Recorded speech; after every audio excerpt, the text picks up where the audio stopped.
Joining me now is California's Attorney General, Rob Bonta. Thanks for joining us tonight, General. Let me ask Thanks for having me. Let's start with education. This week, the administration announced plans to aggressively revoke Chinese visas in a move that could affect as many as 50,000 students in California alone.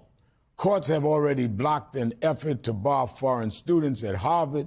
What recourse does the state have in this matter?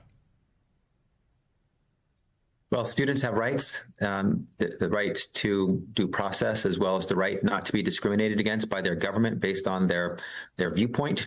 Trump was already involved in student visa revocations that he got a lot of pushback on, and true to his Taco Trump nickname, backed out and stopped revoking those visas, which was the appropriate thing to do in the first place. So we'll evaluate what actions he takes here, and our North Star is always, is it lawful? Is it constitutional? Are rights or freedoms being violated of Californians? And if so, and California has standing, we will get involved. If individuals have the ability to go to court to sue, then we are likely to get involved as a friend of the court or as in an amicus brief to make sure the court knows our commitment to the rule of law, the Constitution, due process, and the rights and freedoms of our people. Let's move to immigration. 48 California counties and dozens of cities, including Los Angeles, Long Beach, San Diego, and San Francisco, were among 500 total jurisdictions nationwide identified as sanctuary cities and put on notice by the Department of Homeland Security to change their policies to adhere with Trump's mass deportation policy. How far can this administration go to target these so-called sanctuary communities?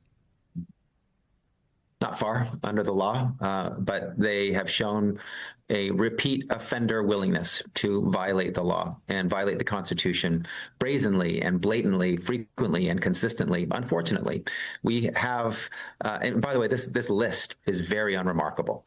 It is a list of things that were already publicly known and well known, broadly known.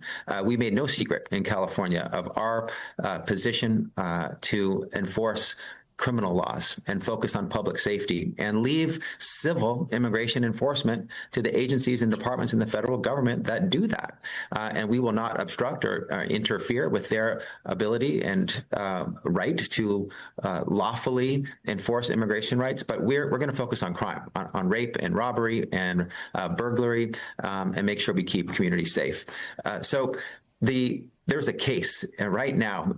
It's the law of the Ninth Circuit, which includes California, that says that our SB 54, the law that we have created that leads us to be focusing on public safety instead of civil immigration enforcement, is completely constitutional, and that the Trump administration would be violating the state of California's 10th Amendment states' rights should he try to do what he's trying to do here, which is force states and other jurisdictions to do the job of the federal government for them. They cannot commandeer, conscript, and press into service, draft, force other states and local jurisdictions to do their job for them. They can do their job. They can, but they can't force us to do it, and that is black letter 10th Amendment constitutional law. On the matter of the environment, President Trump has vowed to sign a bill passed by Senate Republicans this week that would kill California's phase out of gas-fueled cars by 2035. You vowed to challenge that measure if enacted. Can you talk about what's at stake here? Yeah, I mean, this is a very clear and blatant effort by the Trump administration to pursue a pro-polluter, anti-environment, anti-health, anti-innovation, anti-California agenda, and to do it unlawfully. It's not just wrong, it's unlawful. The attempt that they are making, the use of this Congressional Review Act to revoke a waiver that the state of California has appropriately been granted, is unlawful. It's never been done before. California has received over 100 waivers in the last few decades, never once ever has this authority, the Congressional Review Act, been used. And a lot is at stake. We are the biggest state in the nation. We have the biggest population. We are the leaders in the nation and in the world when it comes to climate action and protecting our environment, when it comes to innovation and clean vehicles and making sure that we're reducing pollution so that populations and communities that have been harmed and been forced to suck in dirty air can have clean air. Many states across the nation have followed our lead, appropriately so, because they see the science, they know the importance of tackling climate change and making our communities healthy and safe. So a lot is at stake here, and the Trump administration's actions are blatantly unlawful. Don't just take my word for it. Listen to the Government Accountability Office, the Senate parliamentarian as well, who said that the Congressional Review Act is not an appropriate tool to be used in this instance. Next week, you're joining some other Democratic attorney generals in Seattle to talk about the fight for democracy under Trump. We've seen throughout Trump's political career that he has a unique ability to use and abuse the country's legal system. As someone on the front lines pushing back on those tactics, how do you think it's going? I think it's going well. We have brought 23 lawsuits now in 18 weeks, more than one a week.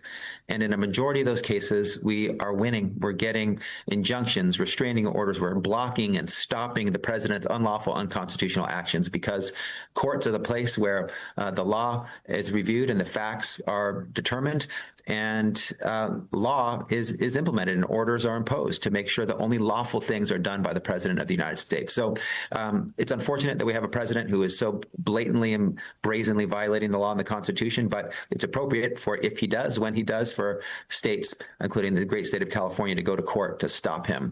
And it's important for everyone to fight. People power is the most potent power that there is. We should not be hopeless because we're not helpless. We have agency. We have ability.